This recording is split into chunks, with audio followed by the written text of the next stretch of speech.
One of the kind of sensitive conversations that we have to have with clients sometimes is talking about the what ifs. What if uh, mom or dad has a stroke? Or what if there is a medical event that really kind of turns things upside down? So it's having these crisis type conversations, maybe before a crisis happens.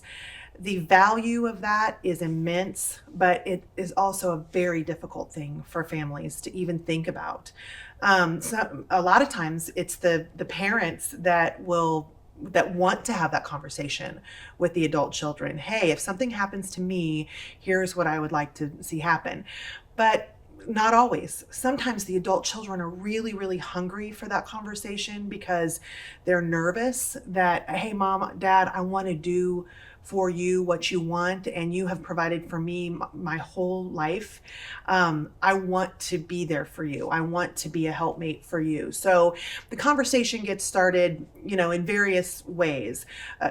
Another example of when the conversation gets started, and this is personal to my own family, my father-in-law, he shows up at one of my kids' birthday dinners and says, hey, I've been diagnosed with Parkinson's. Wow, we have to have a conversation. He says, I'm fine.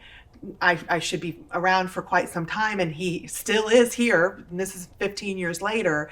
But that diagnosis kind of propelled us to have crisis conversations. The crisis didn't happen for a decade and a half. But gosh, aren't we glad that we had those conversations? So when he was completely lucid and healthy and still mobile, he could tell us how he wanted this to play out, how he wanted things to play out for my mother-in-law and for his grandchildren, and really talk about the kinds of values and the legacy that he wanted to leave behind.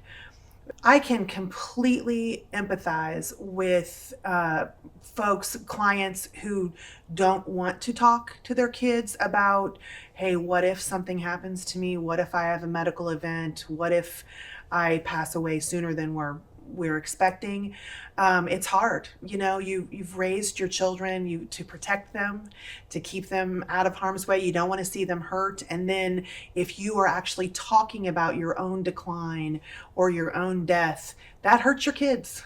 And you don't want to upset them. You don't want to kind of take them out of the happiness of their own life.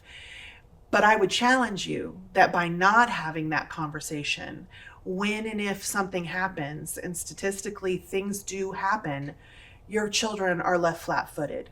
So the best gift that you could give them is by turning on the light, opening up the curtains, and let's talk about just what if.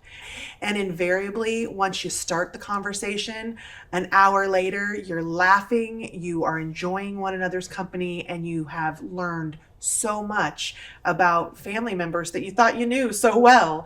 But those kinds of meetings and gatherings are wonderful. So when you do sit down and have this conversation about what if something happens, or now we have a diagnosis, I think after you kind of clear the emotional pieces of it and some of the feelings of it, there are some things that you do need to get down to logistics, right?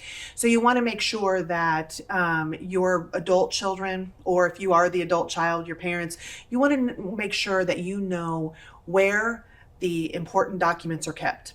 I call this kind of leaving a trail of breadcrumbs. You don't have to necessarily show your children all of your finances or all of your legal documents, but they certainly need to be able to access them. So I have some clients, we kind of go through an exercise where you have a binder, and the binder basically contains passwords. It contains names and phone numbers of your trusted advisors. It contains the garage door code so they can get in your house if you're indisposed. So I think just sharing, if you're not willing to share the entire plan, the entire financial plan, or the entire estate plan, at least be willing to say, hey, if something happens to me, go into the garage, into the fire safe. Here's the code. I have everything in there that you'll need. I think one of the ways to kind of initiate the conversation is look at it as a kind of maybe a series of conversations. So you start, and maybe you don't do it at Thanksgiving, you don't do it at Christmas dinner.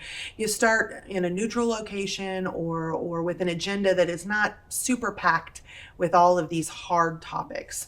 So maybe you start out not talking dollars and cents right off the bat, but you start talking about concepts, financial concepts, and asking your adult children, how they look at money. What is their relationship with their finances? And share with them your relationship with your finances and see if they would be interested in continuing to talk about how they would potentially inherit or come into your financial plan, and maybe even ask them to attend a meeting with your financial advisor. It all kind of depends how they react to that initial kind of neutral conversation. But don't give up. Maybe it's just going to take more meetings, and over time, that relationship with them and the ability to talk about that sensitive topic should work itself through. On the topic of having these tough conversations, I always try to at least pose with clients the consequence of doing nothing, because I know they're already struggling with who should I pick as my power of attorney, how should I structure my financial plan, how should I structure my estate plan, and sometimes it just becomes so overwhelming that they get paralysis of analysis, or they just don't want to face it anymore, so they do nothing. And I try to pose, what if you do nothing and this is what could happen. And unfortunately, this is really common, and the consequence of doing nothing oftentimes falls on the adult child or the adult children. It's very common that mom or dad just can't make a decision as to who they would like to have serve as their power of attorney. Well, if something happens to mom or dad and they have not put a power of attorney in place, that adult child is now left with no ability to help their parent, no legal ability, no healthcare ability. So what they're forced to do is seek guardianship over their parent, which is a public proceeding. It requires a finding of incompetency of their parent, and nobody wants to do that publicly. Nobody wants to get their parent declared incapacitated just so they can help pay their bills, just so they can help direct their health care. So the consequence of doing nothing, while it seems maybe minuscule at this time, it really can unravel and become pretty grave. So that's why I really urge clients to, okay, let's go back to the drawing board. What is preventing you from just making a decision, even a temporary decision? You can always change it. It's not cast in stone. You can amend these documents. You can change them as your life circumstances change, or as your mind changes or your heart changes.